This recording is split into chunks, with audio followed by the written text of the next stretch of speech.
Hi folks, this is Sean Hyman and I want to welcome you to Chart of the Day, and I want to talk to you about a strategy for those new to Forex, a strategy that can help those with small account balances and also for those that fear huge losses. This is a great way to tiptoe into the waters of the Forex market.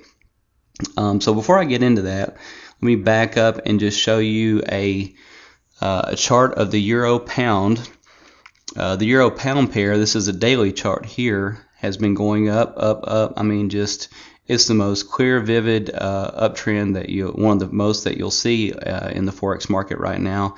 And so we want to keep this uptrend in mind, even though we're going to be on a smaller time frame. So I want to bring up our smaller time frame, and it's a 15-minute chart of the Euro Pound, EUR/GBP.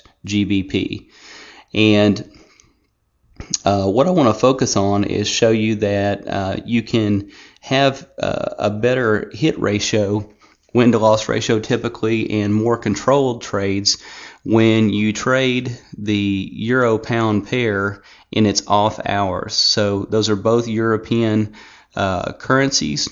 They're going to tend to be the most trendy up or down like this in their sessions when the European banks are open, when the UK banks and when the European banks are open. And even some when the US banks are open, just because the euro dollar and the pound dollar pairs are so influential, but particularly when the European banks are open. Now when we go over into the Asian session, which is what we're starting to see here as of this taping, there are no European banks open, there are no US banks open, so it's all Asian session, yet you're dealing with European currencies. So remember, they're still trading 24 hours a day. However, they're trading in more of a they're more apt to be in a more of a lull, more of a range than they are to take off and run away in strong trends, like when they're in their primary sessions, like the European trading session. And so when you know that they're going to likely be this way in a very mild controlled trend or a very mild range, and ranges are usually more times than not the case, and that's why I've outlined that here by noting some high points and low points, then you can go into a range trading type of strategy or a mild trend trading type of strategy. Now remember, the former chart, the daily chart, was in an uptrend, so that means that we would want to be biased towards buy entry orders and not biased towards sell short entry orders. So because we don't want to fight that daily trend, that way if there is a breakout, it's likely upward and not downward. So it's twofold. One, go with the direction of the daily trends chart, and two, on the 15-minute chart, you can take buy signals, which come a couple of ways. You can buy, of course, near support, sell near resistance, but even a simpler way that's auto-calculated for you is to put the Bollinger Bands on the chart, and those track when they tell you when the price gets 2 standard deviations away from the midpoint, and so that's your main areas of extremes. And so when it gets to an extremity on the buy side, you can buy the bottom band, sell it at the mid band for the conservative trader, or you can let it go to the opposite side for the aggressive trader. Then you can buy it again, sell it again, buy it again, sell it again, etc. Here we are at another buy here. You can also put on the slow stochastics, which I happen to like the 14.33 settings. Those settings are more conservative. They're going to give fewer signals, but they're going to give more accurate signals because they're accounting for more candles when they are judging overbought, oversold levels.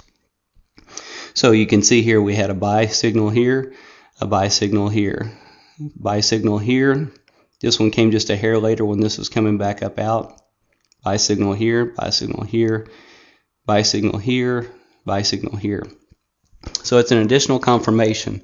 I personally predominantly go off of the Bollinger Bands because they're going to be your quickest source of a buy signal, and so it'll hit the bottom band sooner than it's going to cross and give you a signal here. But as soon as it hits the bottom band, closes below that and comes back in it, you can buy. Here we have a spike below, and then we can buy. So if it hits it or closes outside of it and comes back in it is when we want to buy. And I would suggest closing out when it gets to the 20 period EMA, exponential moving average, which is this middle line in the bands. So it's a short-term strategy. It's a quick strategy. You're typically in and out within an hour or two with these, because keep in mind these are 15-minute candles. So 4 of them makes up an hour. So you're usually in and out within an hour or two, and you're taking quick, short stabs in the market basically. And so that's why it can help those that fear huge losses, because you typically won't have a market that runs away from you when you have all the banks shut that involve that currency. You can handle this with small account balances, because again, you're dealing with smaller ripples in the market and not enormous swings like what we see when they're in their major session. And it's a great way for those new to Forex. This is like learning how to drive a car at 30 miles an hour versus learning how to drive a car at 100 miles an hour.